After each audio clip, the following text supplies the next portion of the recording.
Dari awal tadi sudah saya singgung bagaimana kemudian yang terjadi. Sekali lagi saya akan umumkan ini merupakan hasil dari quick count ataupun juga hitung cepat. Bagaimana para wakil PDI Perjuangan ataupun juga pasangan yang mereka usung, kami akan fokus berbicara mengenai dua daerah, yaitu Jawa Tengah yang memang selama ini disebut sebagai kandang mereka, kandangnya Banteng, tapi ternyata hasilnya kurang bersahabat atau hasil quick count-nya tidak seperti yang diinginkan. Sementara di Jakarta malah berjaya. Kalau kita bisa lihat di belakang saya, ini adalah dua pasangan calon yang memang kondisinya ataupun juga hasil dari quick count-nya ini berbeda.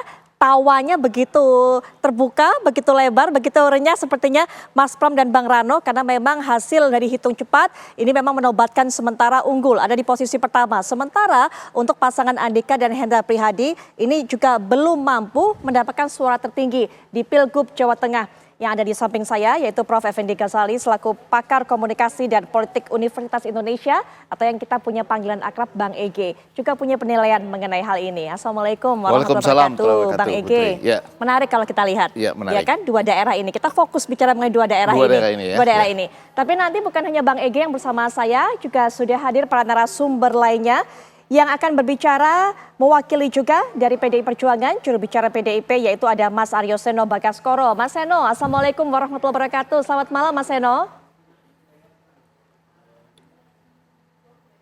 Selamat sore Mbak Putri. Baik. Terima kasih. Ya, dan kita juga masih kayaknya mic-nya belum dibuka nih. Oh, baru kebuka, baik. baru terbuka. Kami sih sudah bisa mendengar suara Mas Seno. Mas Seno sudah bisa mendengar suara kami? Baik, kita coba perbaiki kembali. Bisa dengar suara dari studio, mohon maaf. Oke, kita akan coba perbaiki komunikasi dengan Mas Seno. Saya juga akan perkenalkan narasumber berikutnya. Nanti akan bergabung juga Bang Mardhani Alisera yang juga akan mewakili suara koalisi dari Kim Plus ini. Karena memang lawan yang dihadapi oleh pasangan-pasangan dari PDI Perjuangan di dua daerah ini adalah merupakan perwakilan dari Kim Plus. Kemudian juga sudah bergabung dengan kita Bapak Dr. Nur Hidayat Sardini selaku Ketua Departemen Politik Universitas Diponegoro, yaitu akan memberikan pandangannya juga Pak NHS. Kita juga punya panggilan akrab, tapi sepertinya juga masih kita coba perbaiki komunikasi kami dengan para narasumber tersebut. Bang EG, catatan dari kita tidak langsung bicara mengenai hasil quick count sementara mengenai dua daerah ini, tapi bagaimana hasil pilkada serentak, apa yang harus dicermati? Secara umum pilkada serentak tentu saja ini adalah nggak tahu ya, sejauh atau sependek pengetahuan saya, ini adalah pilkada serentak yang dilaksanakan satu-satunya mungkin di dunia itu langsung menyambung sesudah pilpres. Dalam tahun yang sama hanya berjarak beberapa bulan ya. Bahkan kalau diambil kaitannya dengan pelantikan presiden dan kabinet, jaraknya sedikit sekali ya, 20 Oktober ke 27 November. Apa yang kemudian terjadi? Bisa jadi beberapa poin itu. Yang pertama, akhirnya orang melihat agak sedikit awkward itu agak sedikit canggung ketika misalnya presiden yang agak lumrah dia akan mendukung calon dari partainya gitu ya. Di Amerika Serikat kan terjadi demikian. Kita kalau untuk pilpres ada catatan cuti dan sebagainya. Tetapi katakanlah kalau kita bilang enggak apa-apa sejauh dia mendukung calon dari partainya, tapi itu ada jaraknya 2 tahun kalau di Amerika gitu. Kalau di kita jaraknya baru dilantik, baru mengucapkan pidato bahwa saya tidak hanya akan menjadi presiden bagi yang memilih saya, tetapi juga bagi seluruh bangsa, artinya termasuk yang tidak memilih saya. Nah tiba-tiba nanti dia langsung kemudian seakan-akan mengendorse satu pasangan tertentu gitu. Nah, lagi-lagi itu bukan karena kesalahan sistem demokrasi, walaupun ada peraturan cuti dan tidak, tapi menurut saya waktunya terlalu pendek. Yang kedua, kita tahan dulu, mungkin Bang Egy, kita tahan poin keduanya nanti, karena kita sudah terhubung dengan Mas Seno. Mas Seno, ini juga menjadi pertanyaan dari berbagai pihak. Kenapa kemudian pasangan yang diusung PDI Perjuangan ini malah keok, malah tumbang, tapi sekali lagi Mas Seno ini merupakan hasil sementara dari hitung cepat ataupun juga quick count, ini tumbang di daerah mereka sendiri, di kandang Banteng. Apakah memang Jawa Tengah ini sudah tidak layak lagi disebut sebagai kandang Banteng, Mas Seno? Ya, terima kasih Mbak Putri. Jadi kalau kita melihat bagaimana dinamika di Jawa Tengah, tidak hanya di Jawa Tengah ya, tapi kalau kita melihat di Sumatera Utara, lalu di Banten, lalu di berbagai daerah-daerah yang lain, memang pilkada ini tidak bisa dilepaskan dari situasi beberapa bulan yang lalu, yang kita seluruh Indonesia menyaksikan bahwa ada upaya-upaya untuk melayani ambisi kekuasaan dari mantan penguasa yang namanya Pak Jokowi. Itu dalam konteks ini kemudian ingin mengupayakan agar pilkada-pilkada itu bisa dikondisikan dengan sedemikian rupa. Maka pada waktu itu berapa bulan yang lalu harus kita ingat bahwa ada berbagai gelombang kritisisme dari masyarakat, berbagai gelombang kritik tentang yang itu memuncak dalam konteks peringatan darurat terkait dengan undang-undang di MK dan lain sebagainya. Nah dalam konteks itu saya rasa kita bisa menggambarkan hasil dari pilkada yang terjadi saat ini, itu spiritnya masih terbawa itu. Bagaimana skenario besar itu waktu itu mengupayakan agar bisa terjadi berbagai macam daerah pilkada diupayakan paslon tunggal. Maka paslon-paslon itulah yang dikondisikan untuk bisa menang. Dan hari ini kita mendapat berbagai laporan bahwa di lapangan pengondisian itu terjadi dengan sedemikian rupa. Di Jawa Tengah misalnya laporan ketegangan itu muncul paling menonjol di Solo dan di Boyolali misalnya. Berbagai laporan terkait dengan pelanggaran-pelanggaran netralitas, berbagai laporan tentang intimidasi, berbagai laporan tentang mobilisasi kekuatan dan sumber daya negara, itu masuk ke kami dan sedang kami proses dan akumulasikan semuanya untuk kemudian dilakukan langkah-langkah yang prosedural dan konstitusional untuk melakukan perlawanan secara terukur terhadap itu semua.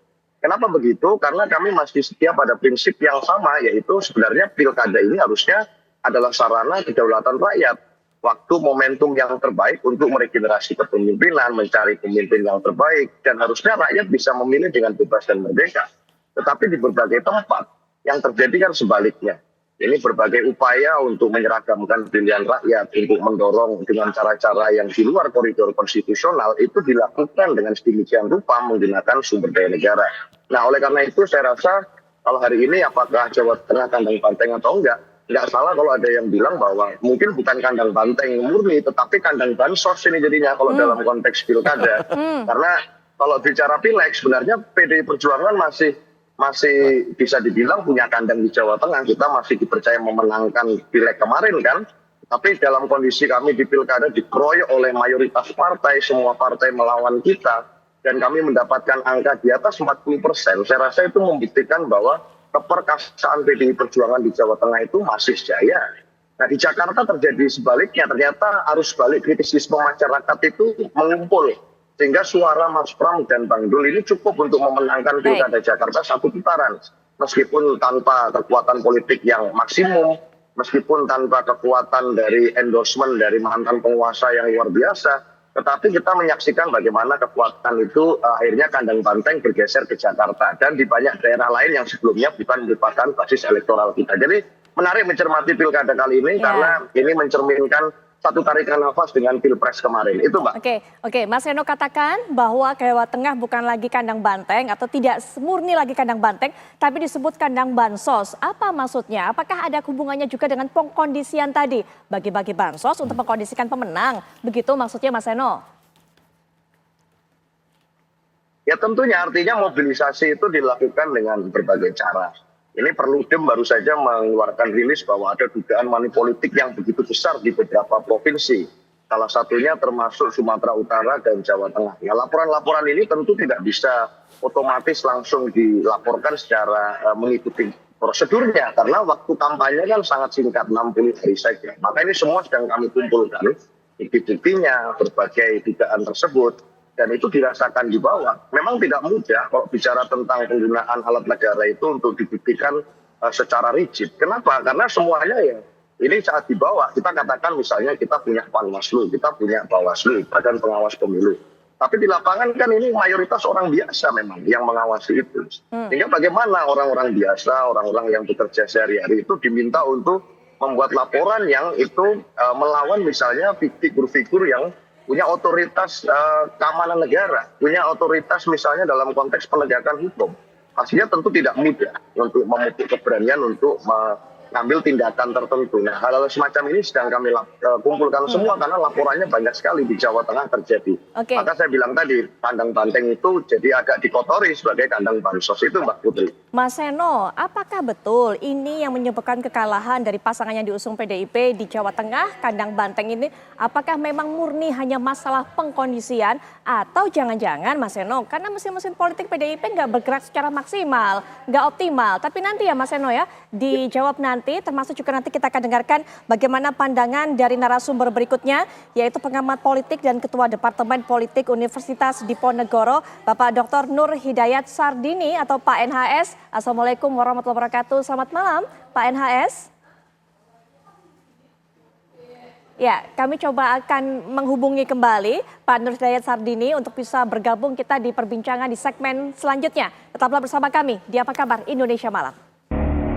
Mas Seno sudah sampaikan tadi di segmen awal apa yang menyebabkan pasangan yang diusung ini kalah di kandang banteng. Sedikit komentar mungkin dari Bang Ege. Saya mau agak cepat mengatakan, nanti ada Nur Hidayat ya. Saya mau mengatakan bahwa pilkada di seluruh Indonesia dengan hasil penelitian di Bank Kompas, Perludem dan lain-lain, betul tadi masih diwarnai oleh bansos. Orang tuh suka menerima dan uang ataupun pemberian barang sembako ini ya. Ini kegagalan dari revolusi mental kita, ya kan? Karena kalau enggak ini ya kita menyambut gembira tidak terjadi misalnya kekerasan, tapi dalam konteks bansos atau bentuk itu mereka mau menerima. Padahal harusnya satu klik aja di data Kementerian Sosial itu sudah harus keluar semua. Di mana diberikan, kapan, vendornya siapa gitu ya. Jangan-jangan mempersoalkan ini kita dianiaya nanti. Tapi maksudnya itu konsep sehingga tidak perlu ada bansos-bansosan pada pilpres yang diberikan di pinggir jalan, pilkada dan lain-lain. Balik ke Jawa Tengah, menurut saya ada dua hal. Yang pertama ya, coba nanti Mas Nur Hidayat juga memberikan catatan. Ada kelompok pemilih muda yang relatif rasional, yang pendidikannya baik, itu masuk ke PDI Perjuangan di daerah-daerah perkotaan. Seperti Mas Seno inilah kurang lebih begitu ya interaksinya. Mereka akan menjadi pemilih masa depan loh, atau pemimpin masa depan. Nah, pada bagian lain orang kurang melihat bahwa banyak juga ternyata lepas dari ini kan sebuah partai besar, mesin politik belum tentu jalan. Tapi di Jawa Tengah itu ada figur yang namanya Sudaryono bersama dengan tim jangkriknya yang sudah hampir 2 kali maju, disuruh mundur, disuruh maju lagi, disuruh mundur lagi, yang tahu semua posisi-posisi itu. Dan menurut saya cukup menentukan ketika misalnya Litbang Kompas itu hanya memberikan suara yang tidak terlalu jauh berbeda antara kedua pasangan ya, Lutfi Gus Yassin dengan Andika dan Hendra. Ya. Jadi ini hal-hal yang menurut saya membuktikan bahwa ada kerja-kerja keras yang selama ini lalu digabung muncul pada saat terakhir ya. Lepas dari saya tidak punya kemampuan atau tidak punya waktu untuk meneliti seberapa banyak endorsement dari Pak Jokowi yang kelihatan turun di mana-mana. Mungkin nanti Pak Nur Hidayat ya. Ya, nanti Pak Nur Hidayat mungkin bisa berikan pandangan, tapi karena sepertinya waktunya Mas Seno cukup terbatas untuk bergabung dalam forum ini, silakan Mas Seno juga diberikan pandangan apa yang disampaikan Bang Ege tadi, termasuk juga yang saya sempat pertanyakan, masa sih cuma karena bansos ataupun pengkondisian, jangan-jangan karena memang kerja mesin-mesin partai ini belum optimal, belum maksimal, walaupun tadi Bang Ege sudah berikan catatan mengenai kerja-kerja dari kader-kader terlebih dahulu. Silakan Mas Seno. Saya rasa ini satu partai lawan belasan partai. Maka angka 40,1% itu membuktikan bahwa soliditas mesin partai sudah bekerja semaksimal mungkin. Bagaimana tidak kita dikeroyok dengan situasi yang koalisinya itu plusnya double-double. Plus. Ini ada kekuatan partai politik yang belasan jumlahnya. Lalu endorsement dari Pak Joko. Endorsement itu juga tentu saja jangan-jangan berkorelasi dengan berbagai macam mobilisasi dari intervensi kekuasaan itu. Yang mana itu tentu saja ya kita melihat betul bahwa ini mengganggu pergerakan di lapangan. Oleh karena itu saya rasa majunya Pak Andika dan Pak Endi ini kan kita bisa membaca sebenarnya trennya dari survei. Ini sama dengan di Banten Mbak Putri. Di Banten itu surveinya 1 minggu, 2 minggu terakhir sebelum coblosan itu angkanya sangat tinggi, 60% sekian. Lalu Pak Andika dan Mas Dendi juga 1 minggu terakhir, angkanya juga sangat tinggi. Ini bahkan mengungguli Pak Lutfi dan Gus Yassin. Tetapi kan tiba-tiba ini berbeda jauh hasilnya dengan apa yang menjadi hasil quick count dari setidaknya berbagai lembaga survei yang kita lihat pasca pencoblosan. Ada anomali apa di sini? Artinya kan ada pergerakan yang sedemikian masif dan kita mencatat bahwa pergerakan yang masif ini variabelnya ini mayoritas bukan berasal dari partai politik. Tapi dari kekuatan lain yang dimobilisasi oleh sumber-sumber yang non-konstitusional, sumber-sumber negara yang harusnya mengayomi semua. Nah ini kami sedang melacak. Ini sebenarnya bermuara pada apa? Bisa dan diperjelas kami merasa muaranya nggak bisa dipetakan. Iya, bisa diperjelas bukan partai politik. Kemudian siapa yang bergerak itu, yang mengkondisikan semuanya, yang bergerak secara menyeluruh? Yang muaranya pertama adalah dari ambisi kekuasaan. Maka saya tadi mengingatkan tentang bagaimana peristiwa peringatan darurat itu harus diingatkan ke publik. bahwa berbagai wilayah di Indonesia, berbagai provinsi di Indonesia itu diupayakan untuk dikondisikan untuk memunculkan calon-calon tunggal di berbagai daerah, yang itu calon itu adalah bagian yang dekat dengan Pak Jokowi misalnya.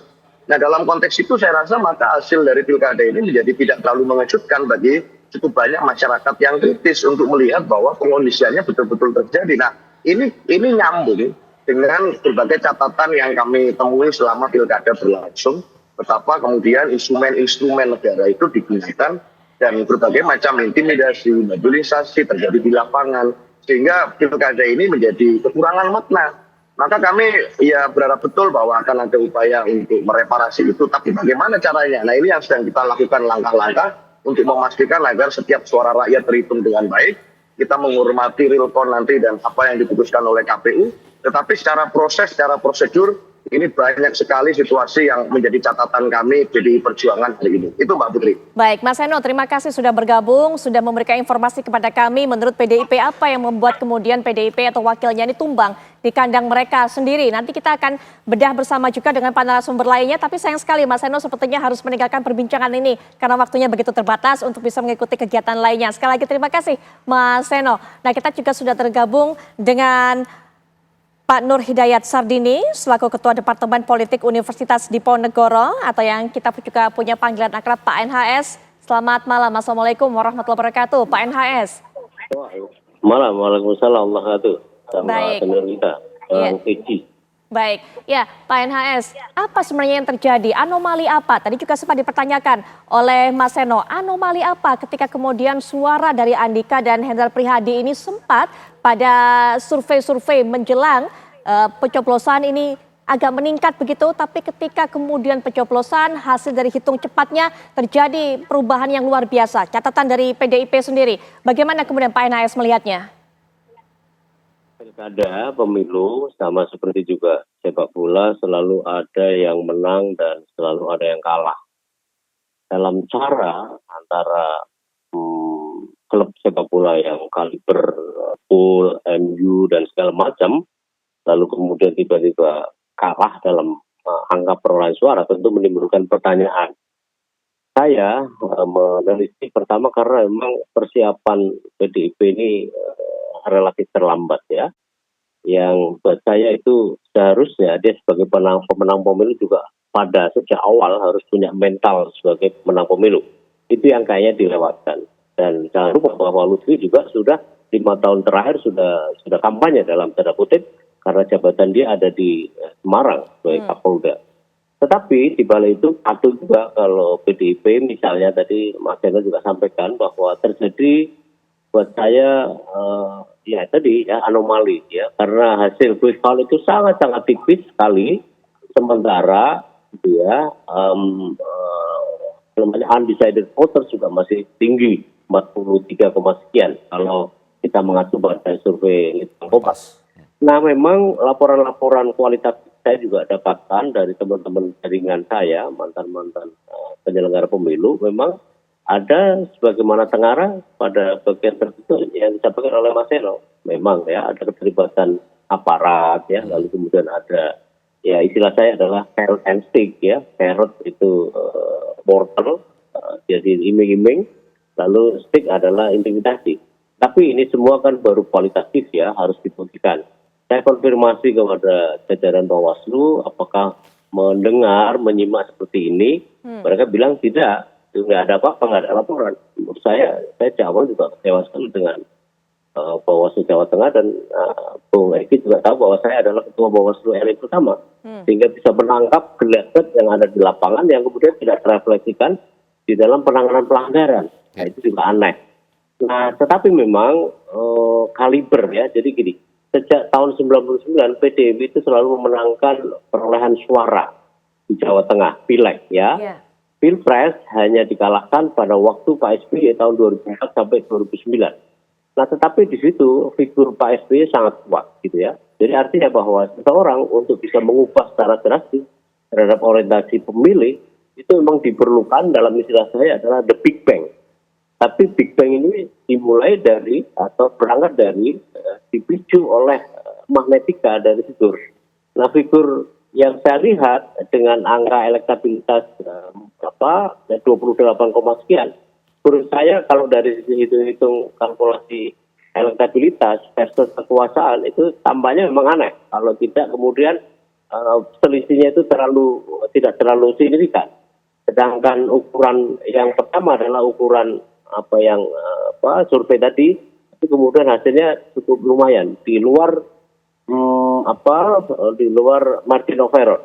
Nah, saya kira kalau PDIP dan partai dan pendukungnya menyatakan keanehan itu tidak bisa disalahkan juga karena tidak ada the big bang yang memanetika ya fitur ini. Karena fitur ini buat saya Pak Lutfi biasa-biasa aja, yang kemudian tidak cukup untuk meyakinkan. Tapi namanya pemilu kan hasil dari pendekatan. Nah, pendekatan kepada pemilih terutama itu yang tampaknya dilakukan oleh paslon pemenang ini, calon pemenang ini. Dan saya kira itu wajar saja ya. Oke, saya kira itu. Pak NHS, bicara mengenai tokoh, memang mungkin yang terlalu menonjol bukanlah tokoh yang berkontestasi, tapi bagaimana dengan tokoh yang memberikan endorse? Seperti Pak Jokowi mungkin ini menjadi faktor penting, faktor kunci yang membuat kemudian banyak sekali suara beralih kepada pasangan Lutfi dan juga Taj Yassin. Pak NHS? Ya, saya menduga ada kontribusi yang cukup signifikan dari Pak Jokowi di bagian-bagian tertentu, dan Jawa Tengah memang tampaknya agak berbeda dengan DKI. Kalau endorser dari DKI itu kan banyak tuh, ada selain tokoh-tokoh termasuk juga Anies, ada Ahok. Tapi di Jawa Tengah yang paling endorser yang paling signifikan buat saya adalah Pak Jokowi. Tetapi sebenarnya di hasil riset yang oleh Kompas itu sebenarnya Pak Jokowi tidak terlalu signifikan untuk Jawa Tengah mengendorse gitu ya, tahu saya. Nah, memang ada pertanyaan, tetapi buat saya magnetika orang baik terhadap Lutfi maupun terhadap Andika, buat saya nggak terlalu signifikan gitu ya. Artinya bukan luar biasa. Tidak sebanding dengan Pak SBY pada pemilu 2004, ya, yang itu betul-betul melakukan the big bang istilah saya. Nah, itu saya kira magnetika itu tidak tampak. Saya kira perlu ada dibuka penjelasan lain mengapa seperti itu, dan tampaknya kita sedang PDIP tadi Mas Edo juga sudah sampaikan bahwa kemungkinan dia akan menginvestigasi hal-hal lainnya, dan saya berharap sebenarnya Bawaslu bisa masuk dalam soal ini karena dia punya seluruh perangkat yang diperlukan. Iya, iya. Mengenai dukungan dari Pak Jokowi, sepertinya Mbak Eke juga punya catatan. Atau jangan-jangan ini karena Bu Mega nggak ikut kampanye akbar dari masing-masing pasangan calon. Maksud saya dari pasangan calon yang ada di Jawa Tengah ini, jangan-jangan Bang Eke. Tapi nanti, Bang Eke, kita akan jeda sejenak. Saat kami kembali juga kita sudah ada narasumber berikutnya. Bang Mardhani Alisera juga sepertinya sudah bergabung dengan kita. Assalamualaikum warahmatullahi wabarakatuh. Selamat malam Bang Mardhani. Salam warahmatullahi wabarakatuh, Prof. Ege, Ya, Mas Arbini, Putri, sehat selalu. Alhamdulillah sehat. Ini harusnya cagup saya buat DKI ini harusnya. Oke, baik. Nanti kita akan ngobrol lagi dengan para narasumber tentunya, tapi setelah jeda kami sudah kembali saat lagi. Selain bicara mengenai bagaimana hasil dari hitung cepat di Pilgub Jawa Tengah, kita juga bicara mengenai Jakarta. Ada Bang Mardhani di sini. Bang Mardhani, memang hasil real count dari KPU belum dikeluarkan ataupun juga penghitungan berjenjang. Ini masih berdasarkan dengan hitung cepat. Tapi kabarnya juga dari pihak internal Mas Pram dan Bang Rano ini sudah bisa mengklaim bahwa mereka menang satu putaran. Bang Dhani. Yang pertama tentu diucapkan selamat kepada Mas Pram dan Bang Rano ya, karena suaranya di atas ridho. Yang kedua, apakah satu atau dua putaran, menurut saya kita tunggu keputusan KPU, karena quick count kah, real count kah, sirekap monggo boleh dilihat, tetapi keputusannya ada di rekapitulasi berjenjang yang ada di KPU. Nanti mungkin tanggal 6 atau 7 Desember kita sudah bisa tahu kira-kira satu putaran atau dua putaran. Begitu Mbak Putri. Baik, dari hasil ini apa Bang kemudian yang bisa terlihat? PKS sudah tidak dikdaya lagi di Jakarta Bang. Kalau angka 40% itu di atas angka PKS ya. PKS kan kemarin 18%. Dan kami bahagia. Kader, simpatisan bekerja keras memenangkan Ridho, tapi memang faktor Mas Anies yang sangat aktif, unpredictable. Tadinya kami berharap netral gitu loh, tapi ternyata seminggu terakhir kalau saya nggak salah agak ngebut kampanye buat Mas Pram. Jadi itu tidak kami nggak ngira gitu, Oke. Mbak Putri. Baik, Bang Mardhani mengatakan, mengakui bahkan ini faktor Anies juga bisa menjadi faktor kunci untuk mengantarkan kemenangan bagi pasangan Mas Pram dan Bang Rano ini, Bang Ege. Saya setuju karena kalau nggak salah nih ini Ustadz Mardhani Mardhani. Alisera ini dulu ketua tim sesnya Anies, jadi dia tahu persis di mana Anies bekerja, di mana Anies dapat dukungan. Tapi mau begini, saya mau merangkai dengan mengatakan di 5 provinsi besar ini kan seperti Turki, habis menang pemilu presiden lalu bagaimana dengan provinsi besar Jakarta, Jawa Barat, Jawa Tengah, Jawa Timur, Banten, itu PDI Perjuangan relatif terlambat loh untuk mengusulkan calon-calonnya. Coba yang paling betul-betul terlambat tuh Jawa Barat ya. Hitungan jam sebelum penutupan pendaftaran gitu. Nah, Pramono juga menunggu hasil MK baru ya. Kemudian Risma demikian juga. Nah, maksud saya para kompetitornya itu sudah lebih dulu bekerja. Kalau dibandingkan Jawa Tengah tadi ya, Pak Nur Hidayat itu kan mereka sudah bekerja dari awal gitu ya. Ditambah lagi kompetitornya tadi saya sebutkan Sudaryono malah bergabung pada saat akhirnya. Termasuk juga di Banten misalnya, Andra Soni itu sesudah ditunjuk oleh Pak Dasko atau Bang Dasko itu dia sudah bekerja.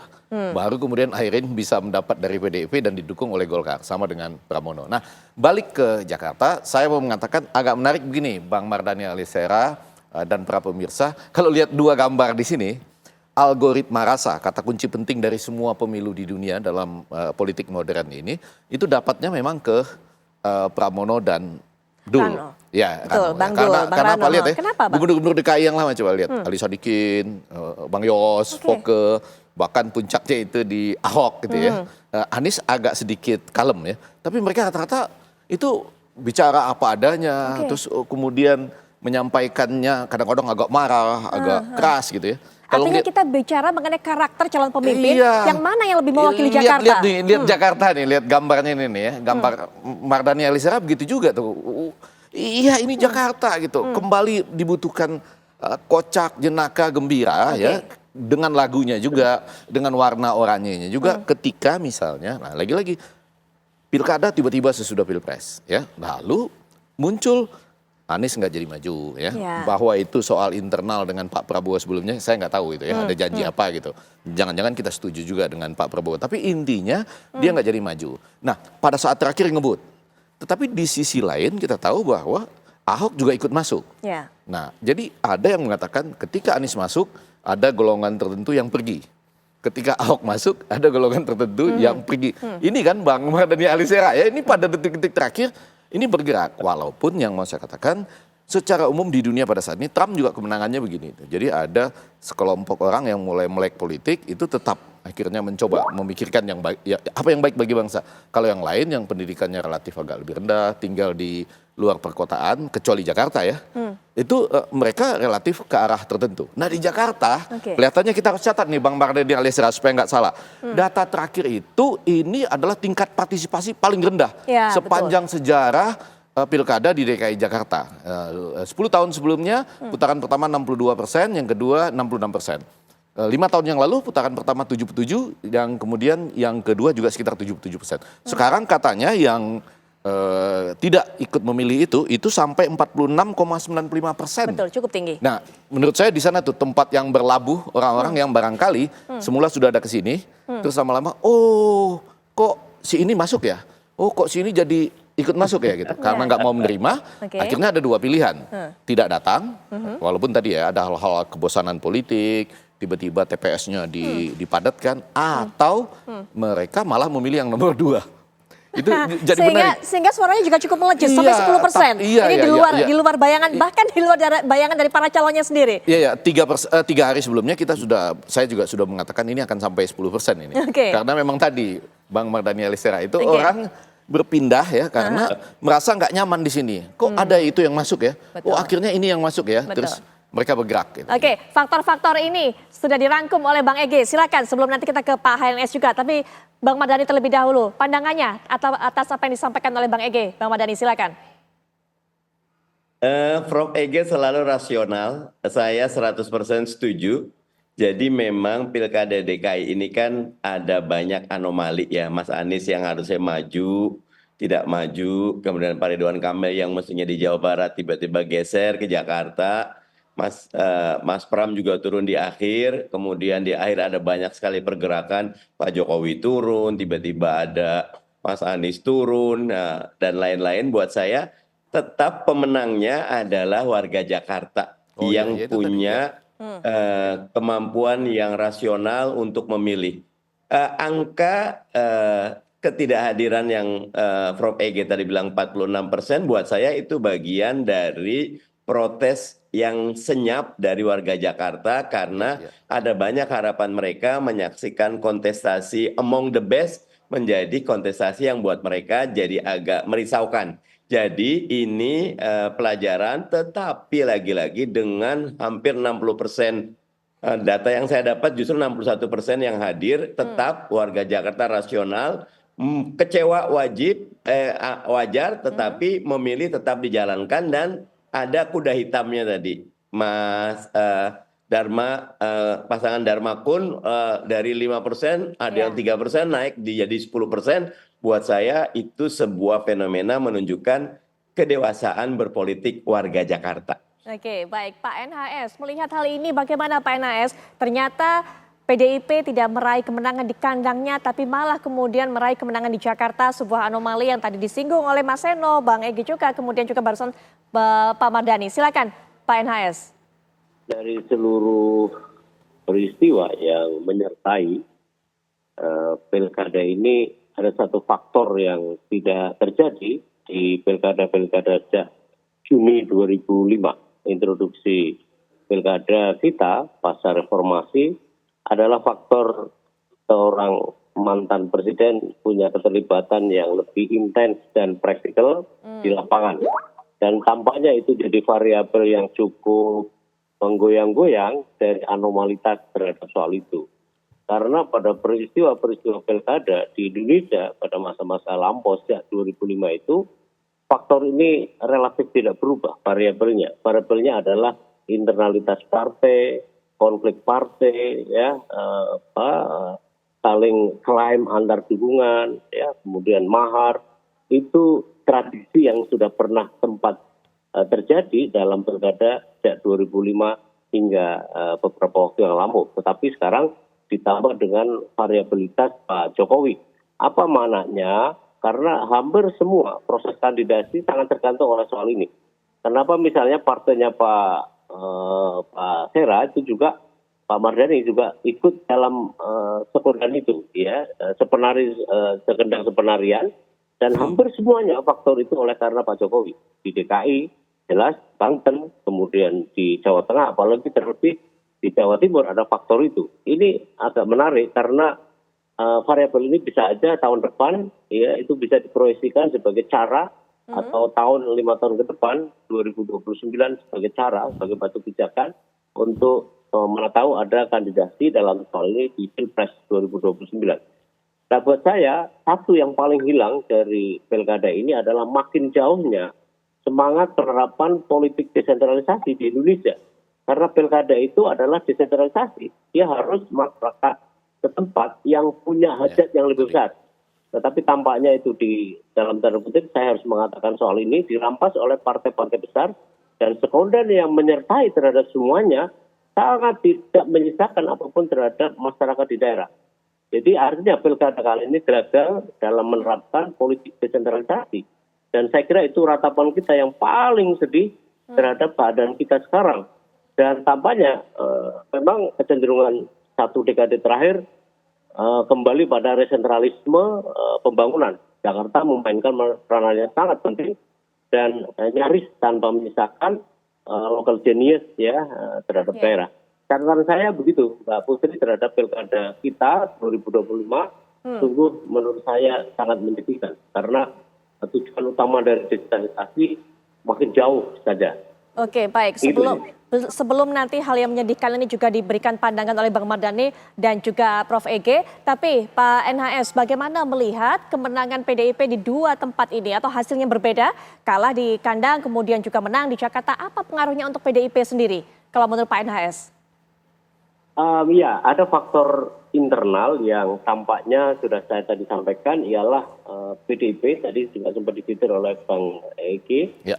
adalah persiapan internalitas PDIP Betul. yang buat saya itu sangat terlambat. Ya, ya. Kedua, karakter PDIP setelah selama ini gitu ya, bahkan itu merepetisi terhadap Pilpres yang lampau adalah dia tidak mampu menjadi driving force terhadap politik, padahal dia adalah pemenang pemilu, wabil khusus di Jawa Tengah, dia adalah pemilik mutlak dari perolehan suara pileg. Dan sepanjang 99 sampai sekarang dia tidak terkalahkan. Dan karakter itu tidak tampak. Dia karakternya bukan sebagai pemenang, tapi justru ingin menjadi korban tampaknya. Dan saya kira itu kesalahan yang buat saya, kekeliruan yang buat saya itu sangat menentukan terhadap format itu. Padahal harus percaya diri bahwa dukungan PDIP di Jawa Tengah ini cukup kuat, gitu ya. Dan simpatisannya, jadi sekitar 12 sampai 22% itu anggota PDIP, tetapi sisanya adalah simpatisan yang lebih dari 30%. Nah, karena tidak mampu meyakinkan itu, pada saat bersamaan Lutfi sudah bekerja dalam 5 tahun terakhir paling tidak, dia memang turun kemana-mana seperti model Pak Jokowi. Dan buat saya itu jadi penyebab yang cukup penting, di samping juga endorser dari Pak Jokowi. Baik, pernyataan penutup juga sekaligus juga bisa diberikan komentar tadi. Ada yang menyedihkan, ironis yang dipandang oleh Pak NHS. Ya, lagi-lagi saya nggak tahu siapa kreator bahwa pemilu daerah serentak ini harus ada sesudah pemilu presiden. Pada waktu dulu kami maju ya di MK itu pemilu nasional serentak presiden, DPR dan DPD harusnya ketika ada diskusi itu harusnya 2 tahun kemudian, 2,5 tahun kemudian. Ya, tapi akibatnya seperti itu. Jadi ada keinginan dari yang menang pemilu, apalagi punya program besar. Ini kan makanan bergizi gratis ini program besar, mendasar bagi negara kita. Itu dia harus menjamin bahwa kemudian juga kepala-kepala daerah lain itu bersama-sama dengan dia untuk melaksanakannya gitu. Nah, ternyata terbukti. Ditambah lagi saya setuju bahwa memang ini PDI Perjuangan terlambat. Kalau kita mengambil 2 kasus ini ya terlambat, tetapi kemudian di Jakarta bisa menjadi lain. Nah, saya hanya agak berbeda pendapat soal endorsement dari tokoh-tokoh tertentu, khususnya mantan presiden misalnya. Jadi kalau bicara Jawa Tengah, mudah-mudahan ada yang bisa tracking ya. Itu misalnya kan ada persoalan tadi katanya endorser dan bansos. Jadi kita harus lihat endorser plus bansos hasilnya apa, endorser saja tanpa bansos gimana, bansos saja tanpa endorser gimana. Lebih efektif mana? Iya, karena gini bisa saja seakan-akan endorser padahal sebetulnya ini adalah bansos yang lebih bekerja. Itu secara ilmiah saja. Nah, balik ke Jakarta, saya juga agak berbeda ketika mengatakan Pak Jokowi itu kan memang tidak terlalu banyak turun di DKI ya. Malah saya mau berterima kasih kepada Pak Prabowo. Menurut saya dia presiden yang cerdas untuk tidak terlalu banyak mengendorse apapun ya dalam pilkada serentak ini, khususnya di Jakarta. Iya, karena baru saja berpidato untuk seluruh bangsa Indonesia termasuk yang tidak memilihnya. Sekarang kok tiba-tiba harus mengendorse. Itu menurut saya pilihan yang cerdas gitu ya. Nah, di dalam konteks Jakarta, kalau mau jujur, saya mau mengucapkan dulu selamat ulang tahun Persija ya, karena ini 28 November 1928, sesudah pemilu malamnya mereka merayakan, antara lain di Bundaran HI. Yang mau saya katakan, jangan-jangan kehadiran itu ya, Ferry, ketua Jackmania sebelumnya, dan Diki, ketua Jackmania sekarang, pada kampanye akbar Pram dan Dul ini, itu jangan-jangan jauh lebih berarti dari endorser yang lain. Jumlah suaranya besar sekali di DKI Jakarta ya. Lebih bisa mencuri hati warga Jakarta ternyata. Mohon maaf, teman-teman kita yang lain ini ya Pak Suswono dan Pak Bang Emil, Bang Ridwan Kamil ini, Bang Emil itu relatif belum pernah loh saya lihat tampil bersama-sama dengan Jackmania. Pernah nggak Anda lihat satu panggung bersama, bergembira bersama seperti warga DKI Jakarta dan semangat Persija pada saat ini gitu. Baik, terakhir penutup juga Bang Mardhani, silakan Bang Mardhani. Apapun hasil pilkada ini, rakyat sudah menentukan. Buat kami harus disyukuri. Kalau ada yang menang, kalau ada yang kalah, ambil pelajarannya.